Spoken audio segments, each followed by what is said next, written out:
يا أيها الذين آمنوا اتقوا الله ولا تموتن إلا وأنتم مسلمون. Assalamu alaikum, alhamdulillah, nous continuons notre cheminement vers la taqwa, vers les qualités de ces gens rapprochés d'Allah subhanahu wa ta'ala, dont Allah a purifié les cœurs qui contiennent la pleine conscience de Dieu subhanahu wa ta'ala, une conscience qui leur permet d'agir d'une certaine manière, et nous essayons incha'Allah ta'ala de suivre un petit peu leur modèle cette année et de devenir des gens de la taqwa si Allah nous le permet. La qualité, le comportement de ces gens-là que j'ai voulu partager avec vous aujourd'hui et qui n'est pas forcément habituel dans les discussions sur l'islam, vient dans un verset de Surat Al-Ma'idah où Allah subhanahu wa ta'ala nous dit وَكُلُوا مِمَّا رَزَقَكُمُ اللَّهُ حَلَالًا طَيِّبًا واتقوا الله الذي أنتم به مؤمنون. Allah subhanahu wa ta'ala, dans ce verset, nous parle de nourriture. Et il dit وَكُلُوا مِمَّا رَزَقَكُمُ اللَّهُ, donc mangez, nourrissez-vous de ce que Allah subhanahu wa ta'ala vous a donné comme bienfait, comme subsistance, parce que Allah subhanahu wa ta'ala nous a donné non seulement en faisant descendre la pluie sur terre, c'est lui qui nous donne de quoi manger, de quoi boire, puisqu'il a rendu la terre fertile, qu'il nous permet de la cultiver, c'est lui qui a créé les animaux que nous mangeons, c'est lui qui nous a donné les fruits et les légumes, c'est lui qui dans des périodes de sécheresse nous éprouve parfois, c'est lui qui crée parfois des moments de famine pour nous montrer combien est-ce que ce n'est pas juste automatique de gagner sa nourriture, de manger et de boire. Donc ça, c'est une première chose qu'Allah a fait au niveau de la création. Et ensuite, c'est lui qui nous donne notre subsistance en nous donnant de quoi acheter à manger et à boire. Parce que notre rizq, c'est également ce que nous gagnons avec notre travail, ce que nous gagnons avec notre commerce, ce que nous gagnons dans notre vie et qui nous permet de subvenir à nos besoins. Donc Allah commence le verset en nous rappelant déjà que tout ce que nous mangeons vient de lui. Que tout ce qui rentre dans notre estomac est un rizq qui vient d'Allah subhanahu wa ta'ala. Que ce soit parce que je l'ai cultivé moi-même ou que ce soit parce que j'ai réussi à l'acheter avec le rizq, l'argent que j'ai gagné de mon travail qu'Allah m'a donné. Ça, c'est un premier point. Deuxième élément du verset, Allah dit halala. Allah nous invite ici à manger quelque chose de halal. Alors, j'ai pas envie de rentrer aujourd'hui parce que c'est pas le sujet de la vidéo sur qu'est-ce que c'est que le halal et qu'est-ce que c'est que le haram, mais de manière générale, Allah nous invite à manger de certaines choses et à ne pas manger de certaines choses. Allah nous invite à manger de certaines choses d'une certaine manière. Donc, lorsque nous mangeons la viande halal, elle suit un rite. Et ce rite-là est conforme à l'éthique et à la législation musulmane.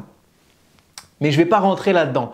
Ce qui est important en tout cas dans ce rite, et c'est ce que Allah subhanahu wa ta'ala dit par exemple dans Surat Al-An'am, c'est que Allah à travers ces rites donne la bénédiction de la nourriture que nous mangeons. Allah nous demande lorsque nous avons une bête et que nous allons la manger, d'évoquer le nom d'Allah subhanahu wa ta'ala. Et c'est la même chose que lorsque un plat arrive devant moi et que je le mange, j'évoque le nom d'Allah subhanahu wa ta'ala. Je dis Bismillah. Mais pourquoi est-ce qu'on dit Bismillah? Pour que Allah subhanahu wa ta'ala bénisse cette nourriture. Parce qu'on sait que la baraka, la bénédiction qu'Allah envoie, elle est différente de tous les calculs mathématiques qu'on peut faire. Allah subhanahu wa ta'ala, s'il bénit ce plat, on espère, incha'Allah, que ce plat va me renforcer, que ce plat va me donner de l'énergie saine, que ce plat va me permettre de travailler, d'avancer, d'œuvrer, que ce plat ne va pas me donner de maladie, que ce plat ne va pas engendrer des mauvaises choses sur ma santé. Et on pourrait énumérer plein de choses là-dessus. Et ce pouvoir-là, le pouvoir de la baraka, Seul Allah le détient. Et c'est la raison pour laquelle Allah nous invite à manger des choses sur lesquelles son nom a été évoqué et qui sont dans une certaine définition de ce qui est bon pour nous. Ça, c'est Allah qui le définit, c'est le halal. Mais je ne vais pas m'étaler sur le halal parce que j'ai envie d'arriver au point d'après qui est le sujet d'aujourd'hui. Allah dit ensuite « Tayyiba » halalan tayyiba. Qu'est-ce que at-tayyib? La traduction qu'on trouve la plus simple dans le Coran ou dans les tafsirs ou dans les lexiques, c'est bon. Quelque chose de bon. Mais quand on dit tayyiban, est-ce qu'on parle de bon d'un point de vue goût? Non. Allah subhanahu wa ta'ala ici nous parle de quelque chose qui est bon pour nous, bon pour notre santé, bon pour l'objectif premier de la nourriture.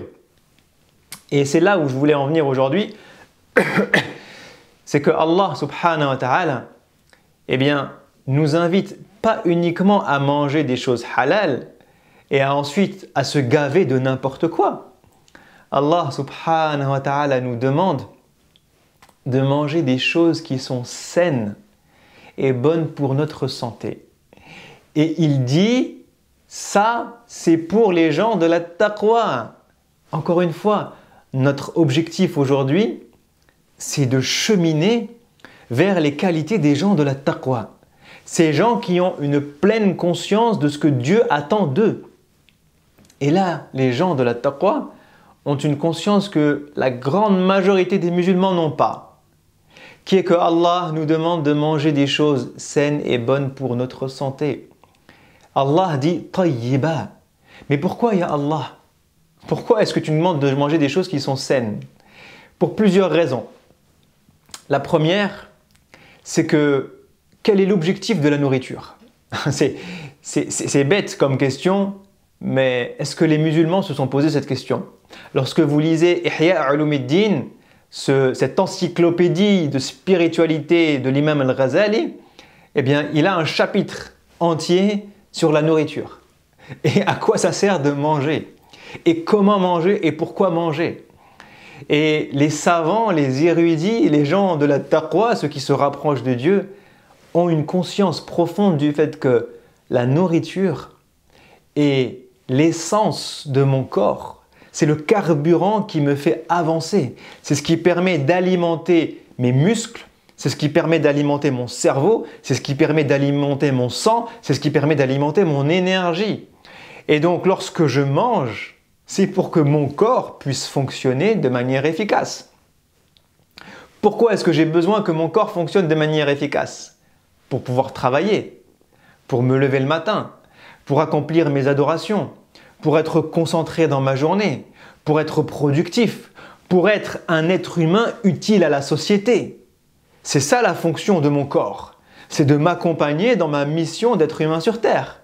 Mon corps est un véhicule qui transporte mon âme. Donc lorsque vous montez dans votre voiture et que vous voulez aller du point A au point B, celui qui est dans le véhicule, c'est vous. Et le véhicule, c'est la voiture.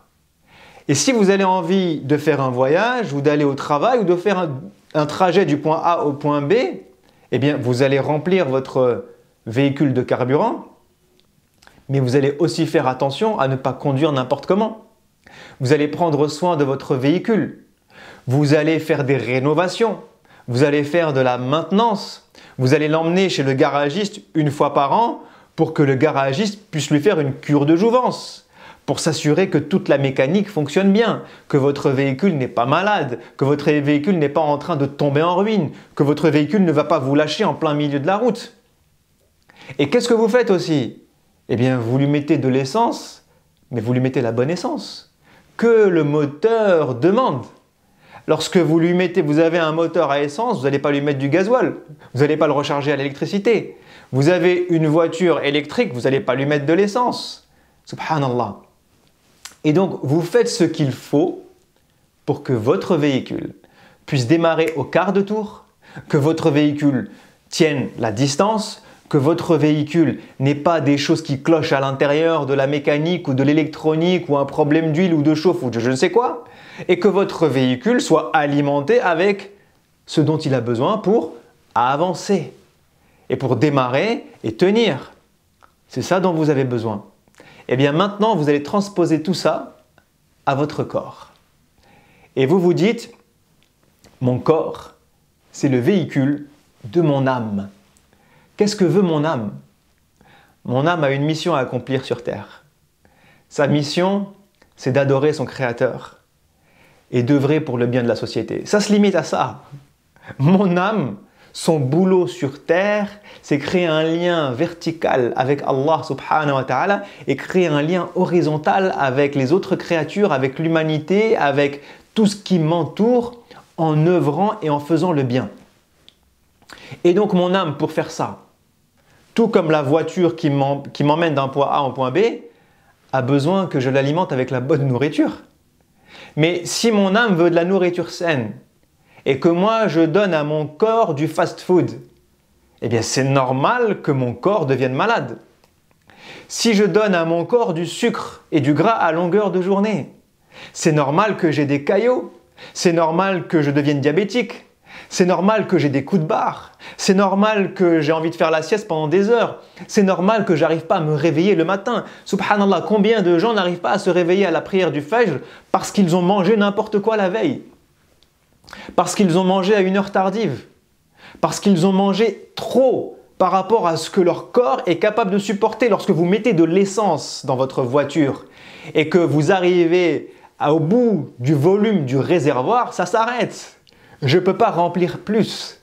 Et nous, subhanallah, des fois par gourmandise, on va remplir et remplir et remplir alors que mon corps il dit stop, que mon estomac il dit stop, que ça doit s'arrêter là. Mais moi je continue et je rends mon corps malade. Et du coup, j'arrive pas à me réveiller. Du coup, j'ai envie de faire la sieste. Du coup, j'ai trop mangé de sucre, alors j'ai un pic de glycémie et je m'écroule de fatigue. Et on le voit encore plus pendant le mois du Ramadan. Avant les tarawih, les gens mangent trop. Et ensuite, ils s'écroulent. Ils sont incapables de se lever pour prier. Subhanallah. Subhanallah. Et là, je ne vous parle que du court terme. Mais sur le long terme, si je ne prends pas soin de mon corps, si je ne mange pas sainement, eh bien, je peux avoir plein de maladies qui dérivent de cette mauvaise alimentation que j'ai maintenue pendant des années et des décennies. Et subhanallah, aujourd'hui, les êtres humains commencent à se rendre compte que pendant des décennies, on a mangé n'importe comment. Et que maintenant, eh bien, on commence à communiquer sur des lettres, sur des numéros qui nous indiquent eh bien, si cet aliment est sain ou pas, si cet aliment est bio ou pas, si cet aliment est rempli de produits chimiques et de colorants et d'édulcorants et de pesticides, ou si cet aliment revient de ce que la terre nous donne de bon. Allah, dans d'autres versets, là il dit halalan tayyiban. Dans d'autres versets, il dit manger de mimma razaqnakum minal ard. Mimma akhrajna lakum minal ard. Allah nous a fait sortir des choses qui sont bonnes et saines de terre. Mais aujourd'hui, on parle des aliments ultra transformés. Parce que je vais prendre du blé, ce blé qui initialement était sain, eh bien aujourd'hui, il est génétiquement modifié, il est ultra transformé, il est plein de sucre et on vous livre un gâteau qui n'a plus rien à voir avec quelque chose de bon ou de sain ou même de halal. Subhanallah. Parce que est-ce que c'est halal? Est-ce que c'est halal de manger pour se faire mal? Le prophète sallallahu alayhi wa sallam nous dit dans un hadith la darar wa la dirara. Et ce hadith est une des clauses, des règles que les savants utilisent pour définir le halal du haram. Dans le fiqh, c'est une des clauses que les savants utilisent pour dire est-ce que ça c'est quelque chose de licite ou d'illicite. Et quelque chose qui fait du mal au corps, eh bien est haram. C'est simple. C'est pour ça qu'on dit fumer, c'est haram. J'ai pas besoin d'avoir des hadiths, j'ai pas besoin d'avoir des versets qui disent est-ce que fumer c'est autorisé ou pas autorisé en islam. Fumer, ce n'est pas autorisé en islam. Pourquoi? Parce que je tue mon corps. Je tue mon corps. Sur les boîtes de cigarettes, il y a marqué fumer tue. Comment est-ce que Allah peut autoriser quelque chose qui tue les gens? C'est impossible. C'est impossible. Notre religion est là pour faire vivre les gens, pas pour les tuer. Notre religion appelle à tout ce qu'il y a de bon parce qu'il y a de mauvais. Alors, la cigarette, c'est simple. Mais aujourd'hui, wallahi, il y a énormément de choses que nous avons dans notre alimentation qui nous fait du mal. Et donc, pour en revenir à la taqwa, c'est pas forcément commun de se dire les gens de la taqwa sont des gens qui mangent sainement et qui font du sport et qui font attention à leur ligne. Mais Allah nous dit halalan tayyiba. Allah nous dit halalan tayyiba. Le prophète sallallahu alayhi wa sallam nous apprend que ce qu'il y a de bon, il faut le prendre, et ce qu'il y a de mauvais, il faut le laisser. C'est comme ça. Notre religion est magnifique parce qu'elle est universelle et qu'elle touche à tous les pans de notre vie. Alors si nous sommes des gens de la taqwa, si nous avons la pleine conscience de à quoi sert mon corps, et que mon corps est un dépôt, c'est une amana que Allah m'a donnée, et que mon corps est un véhicule pour mon âme, et que je serai interrogé sur ce que j'ai fait subir à mon corps, parce que c'est moi qui décide d'entretenir mon corps ou de lui faire du mal. C'est ma décision à moi. Et tout ça, je vais devoir rendre des comptes dessus. Si je suis conscient de ça, alors j'ai la taqwa qui va monter dans mon cœur et me dire, pour que tu puisses te lever au fajr, dîne léger et dîne tôt, pour que tu ne puisses ne pas avoir plein de maladies qui vont te faire du mal et ne pas t'aider dans ta mission sur terre, que ce soit de travail ou d'associatif ou de famille ou de spiritualité. Alors fais attention, ne te donne pas des maladies à toi-même. Si tu ne veux pas avoir de coups de barre et être fatigué toute la journée, alors réduis ta quantité de sucre, mange moins, mange sainement, arrête de manger du gras, fais du sport, sois actif, mange quelque chose qui vient de la terre, et qui n'est pas ultra transformé avant d'arriver dans ton assiette. Et tu vas profiter des minéraux, des vitamines, des nutriments qu'il y a dans tout ce que Allah subhanahu wa ta'ala a mis dans la terre de bon pour notre corps. Si tu es conscient de ce à quoi sert ton corps, alors prends soin de lui et mange sainement. Ça fait partie des qualités des gens de la taqwa. Alors je m'invite moi-même le premier à faire attention à ma nourriture, à mon corps, à essayer d'accomplir notre mission sur terre avec ce véhicule qu'Allah subhanahu wa ta'ala nous a donné, en essayant de le maintenir le plus efficace possible, le plus productif possible, le plus fort et en santé possible, sauf à l'exception des épreuves et des maladies que Allah subhanahu wa ta'ala nous envoie lui-même et dont nous ne sommes pas responsables. Mais ce que je mets dans mon assiette et ce que je mange et la quantité que je mange et l'heure à laquelle je mange et comment je dépense cette nourriture physiquement, tout ça c'est ma responsabilité à moi. Alors essayons de prendre la pleine conscience de cette importance-là de la nourriture et de l'impact que ça a sur mon corps pour incha'Allah ta'ala nous élever un petit peu plus au niveau des gens de la taqwa. Je vous dis à la prochaine incha'Allah. Assalamu alaykum wa rahmatullahi wa barakatuh. ذلك الكتاب لا ريب فيه هدى للمتقين